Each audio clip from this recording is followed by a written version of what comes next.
Assalamualaikum warahmatullahi wabarakatuh. Perkenalkan, nama saya Asy Dwi Anjasti. Pada kesempatan ini saya akan memberi materi tentang kestabilan dan kereaktifan alkana dan sikloalkana. Nah, teman-teman, seperti kalian ketahui bahwa alkana dan sikloalkana itu termasuk ke dalam golongan hidrokarbon. Hidrokarbon itu apa sih? Hidrokarbon itu adalah senyawa yang hanya mengandung hidrogen dan karbon. Nah, pengertian alkana di sini itu sendiri adalah hidrokarbon jenuh rantai terbuka yang mengandung karbon-karbon ikatan tunggal. Alkana itu sering disebut dengan parafin. Nah, rumus dari alkana itu adalah CnH2n+2. Contoh dari alkana itu seperti ada etana, propana, butana, dan sebagainya. Lalu setelah itu ada sikloalkana. Sikloalkana itu adalah hidrokarbon jenuh dengan rumus CnH2n. Sikloalkana itu merupakan alkana berstruktur lingkar. Nah, contoh dari sikloalkana itu antara lain ada siklopropana, bentuknya itu seperti ini, siklopropana, siklobutana, sikloheksana, dan masih banyak lagi contoh dari sikloalkana yang lain. Nah, pada materi kestabilan dan kereaktifan alkana dan sikloalkana ini, kita akan belajar tentang konformasi. Nah, terkadang bentuk molekul itu sering mempengaruhi sifatnya. Molekul sederhana alkana, contohnya itu seperti etana yang punya rumus C2H6, itu dia tuh dapat memiliki sejumlah bentuk sebagai akibat dari rotasi satu atom karbon dengan hidrogen yang melekat padanya terhadap atom karbon lainnya. Nah, susunan ini itu dinamakan dengan konformasi atau konformer. Dalam menentukan konformasi atau konformer ini, pada saat ini kita akan menggunakan 3 rumus, yaitu ada rumus 3 dimensi, ada rumus Boole dan Pasak, dan juga ada rumus proyeksi Newman. Nah, di rumus 3 dimensi dan rumus Boole dan Pasak ini, dia itu merupakan representasi 3 dimensi dari model molekul suatu senyawa. Nah, ini contohnya rumus 3 dimensi dan rumus Boole dan Pasak. Nah, pada rumus 3 dimensi, 2 atom atau gugus atom di sekitar atom karbon pusat yang berada dalam bidang kertas itu digambarkan dengan garis biasa. Nah, atom atau gugus atom ketiga itu digambarkan dengan garis putus-putus. Nah, contohnya ini dengan garis putus-putus yang bermakna kalau garis putus-putus ini mengarah ke belakang, yaitu menjauhi pembaca. Sedangkan kalau atom atau gugus keempat yang mengarah ke depan atau ke arah pembaca itu digambarkan dengan garis tebal ini. Ini garis tebal. Ini dia itu mengarah ke depan pembaca. Nah, sedangkan untuk rumus Boole dan Pasak itu dia itu seperti ada ikatan karbonnya yang membentuk seperti lingkaran seperti bola. Nah, yang ketiga ini ada proyeksi Newman. Proyeksi Newman itu adalah bentuk lain dari struktur 3 dimensi. Nah, struktur yang kita gambarkan di sini itu merupakan struktur dari etana ya. Itu contohnya dari alkana dengan rumusnya itu C2H6. Itu adalah merupakan bentuk konformasi. Jadi konformasinya ini. Nah, proyeksi Newman ini itu merupakan pandangan ujung ke ujung dari 2 atom karbon saja dalam molekul itu. Nah, ikatan yang menghubungkan kedua atom ini itu tersembunyi. Ketiga ikatan karbon depan itu tampak menuju ke pusat proyeksi, dan ketiga atom karbon belakang itu hanya tampak sebagian, jadi cuma sebagian aja yang terlihat. Proyeksi Newman ini tuh dapat digambar untuk molekul dengan 2 atom atau lebih. Nah, proyeksi Newman ini berlaku untuk struktur atau molekul yang memiliki ikatan tunggal. Nah, kenapa ikatan tunggal? Karena ikatan tunggal itu bisa berotasi, berbeda dengan ikatan rangkap. Kalau ikatan rangkap itu dia tuh tidak bisa berotasi dan memiliki isomer cis dan trans. Nah, perputaran atau rotasi ini adalah yang tadi kita sebut dengan konformer tadi. Nah, pada senyawa alkana dan sikloalkana tadi itu kan dapat terjadi konformasi susunan atom atau gugus akibat rotasi bebas pada ikatan sigmanya kan. Nah, keadaan ini tuh dapat dilukiskan melalui proyeksi Newman yang tadi. Nah, tapi jika ikatan karbon hidrogen itu terdapat pada pendekatan yang paling rapat dalam suatu susunan keruangan, nanti itu bisa disebut dengan konformasi eklips. Ya, dia tuh saling berdekatan.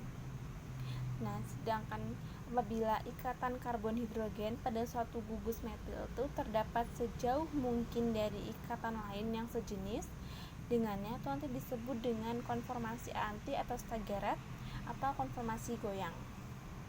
Nah, dalam rumus-rumus etana kan tadi kan telah diperagakan konformer goyang, di mana atom-atom hidrogen atau gugus-gugus terpisah itu sejauh mungkin satu dengan yang lain. Karena ikatan C dengan ikatan C tadi dapat berotasi, maka atom-atom hidrogen dapat juga saling menutup atau sedapat mungkin berdekatan satu di belakang yang lain. Ini disebut dengan konformasi eclipse tadi. Nah, selanjutnya kita itu akan belajar tentang kestabilan dan kereaktifan alkana. Dari gambar poin pertama tadi tentang konformasi goyang dan eclipse dari etana itu dapat dipandang bahwa antara konformasi goyang dan konformasi eclipse itu tidak sama kestabilannya. Konformasi eclipse itu kurang stabil, di mana dia itu memiliki energi potensial lebih tinggi dibandingkan dengan konformer goyang. Nah, ini kenapa? Itu karena terjadi adanya gaya tolak-menolak antara elektron-elektron ikatan dan atom-atom hidrogen. Nah, seperti kita lihat, untuk dapat berotasi dari konformasi goyang ke konformasi eclipse itu dibutuhkan 1 mol molekul etana itu sebesar 3 kilokalori energi. Nah, pada temperatur kamar jumlah energi ini mudah diperoleh sehingga rotasi itu dapat berlangsung dengan mudah. Nah, teman-teman bisa lihat melalui gambar grafik diagram ini menunjukkan pasang surutnya energi potensial oleh rotasi mengelilingi ikatan C dengan C dalam etana. Dapat teman-teman pahami pada gambar ini ya. Nah, selanjutnya kita itu akan belajar tentang kestabilan dan kereaktifan sikloalkana. Menurut tegangan Bayer, seperti yang teman-teman tahu bahwa apabila sudut antara ikatan yang terikat pada karbon tetrahedral itu adalah 109 sampai 28 derajat, molekul tersebut itu stabil. Namun, jika sudutnya itu berubah, timbul sebuah tegangan pada molekul yang disebut dengan tegangan sudut. Nah, yang akan meningkatkan reaktivitas sikloalkana atau menurunkan stabilitas dari sikloalkana tersebut.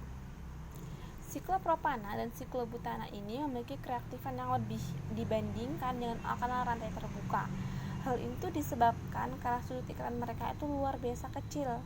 Siklopropana ini memiliki strain yang cukup tinggi, di mana sudut ikatan CCC sebesar 60 derajat dan jauh berbeda dari sudut ikatan tetrahedral 109,5 derajat. Sedangkan siklopentana ini merupakan sistem cincin yang paling stabil. Mengapa paling stabil? Karena sudut ikatannya itu paling dekat dengan sudut tetrahedral.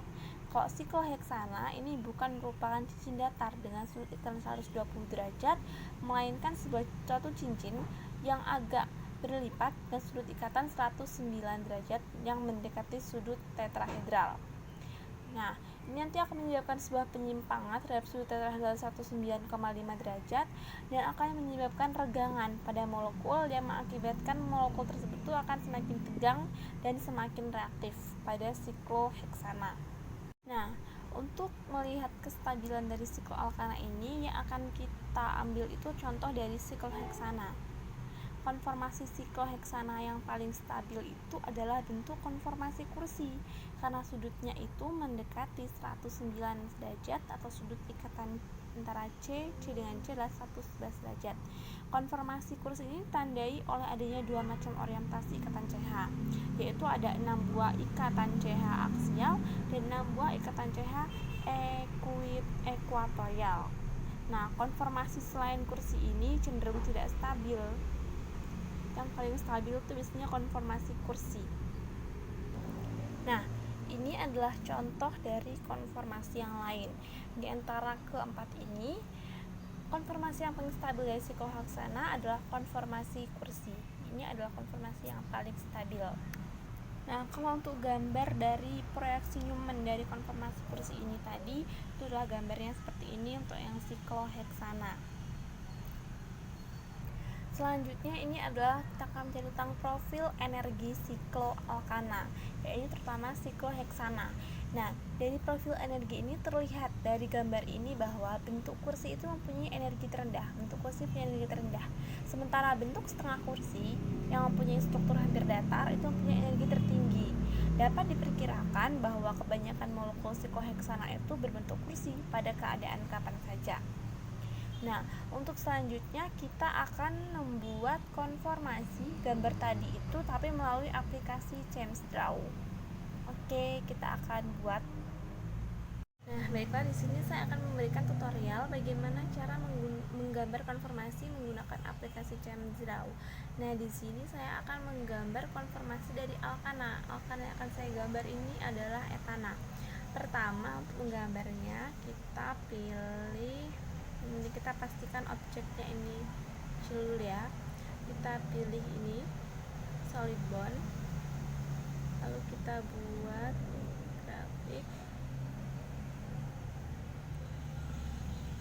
Nah, sudah. Lalu kita setelah itu pilih yang select merge. Setelah select merge ini kita akan mengcopy. Nah, cara mengkopinya itu adalah kita dengan menekan tombol CT, RL, dan V. Nah, ini sudah. Nah, lalu kita sesuaikan ini jaraknya ini sekitar sini. Nah, lalu kita akan menggabungkan antara karbon C ini dengan karbon C ini. Cara menggabungkannya bagaimana? Nah, kita akan menggunakan solid bond juga, tapi kita di sini pastikan dulu di bagian objeknya kita tombol fixnya ini kita off-kan dulu. Lalu kita pilih solid bond. Nah, lalu kita tarik garis di sini. Nah, terhubung. Nah, bagaimana cara dia terhubung? Menandakan dia terhubung itu bagaimana? Di sini tuh ada seperti garis-garis biru bila kita tekan, ya, ada garis-garis birunya. Nah, setelah itu kita bisa klik merge lagi. Nah, kita di sini saat mengklik merge ini kita akan, nah, pada ini. Nah, sudah. Nah, setelah itu kita bisa, setelah tadi kita beri merge, kita tarik-tarik. Nah, kita tarik-tarik, dia tuh bisa, nah, sesuai dengan keinginan kita. Ya, sudah. Nah, lalu setelah ini kita akan jadi gambar orbital. Nah, di sini saya akan di sini orbital. Kita klik, kita pilih other orbital, kita pilih orbital. Nah, kita nih pilih yang orbital S. Nah, orbital S ini kita pasang di tengah-tengah sini. Nah, ya, sudah. Nah, bila orbital ini sudah, kita itu tekan merge lagi, tekan merge. Tapi kita pasangkan ini di sini. Nah, ya. Maaf. Sampai ininya penuh ya. Nah, seperti ini sudah. Nah, lalu kita ini bisa klik kanan. Setelah ini kita setelah merge ini kita klik kanan, kita pilih rotate. Nah, rotate. Dan di sini kita ganti angkanya itu dengan 180.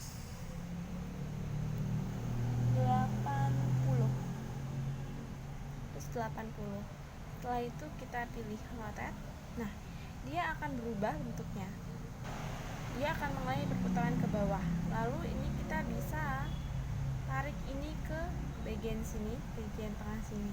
Nah, dia akan menutupi dan akan membentuk seperti proyeksi lumen. Kita lepaskan. Dia akan tertarik ke belakang, itu akan menutupi tadi, akan menutupi. Nah, bagaimana caranya untuk memindahkannya ke depan? Kita tarik itu tadi, yang tadi di sini, tadi seperti ini kan, kita tarik. Nah, lalu di sini kita bisa klik kanan. Nah, di klik kanan ini kita pilih yang bring to front. Setelah pilih bring to front, kita bisa masukkan lagi seperti tadi, biar dia tuh terlihat ke depan. Tadi kan di dalam, nah ini bisa terlihat di depan. Bring to front, kita masukkan. Ada bisa jadi. Setelah ini kita tinggal memasukkan karbonnya, itu H.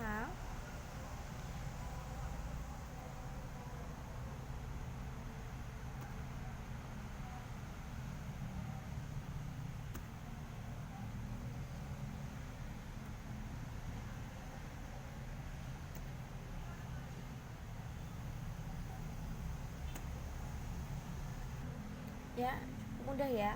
Lalu bagaimana sih cara untuk menghilangkan tanda-tanda merah di tengah ini?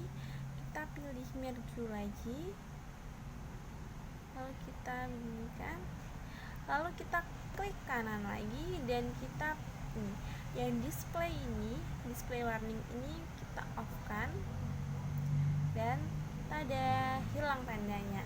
Nah, dan beginilah cara atau tutorial untuk menggambar konformasi alkana, khususnya etana, proyeksi Newman. Kalau kita bisa menggambar dengan proyeksi Newman ini mudah, kita bisa menggambar juga rumus 3 dimensi dan bola pasak. Kalau untuk rumus 3 dimensi dan bola pasak, nah di sini kita ada berbagai icon di sini bisa digunakan, itu bisa untuk menggambar biduk atau kursi. Ini icon di sini tinggal dimasukkan saja, mudah. Dan ini untuk yang tadi, untuk yang 3 dimensi tadi, yang untuk garis yang menjauhi pembaca dan mendekati pembaca yang bisa tersedia di sini, tinggal kita masukkan saja dan kita susun.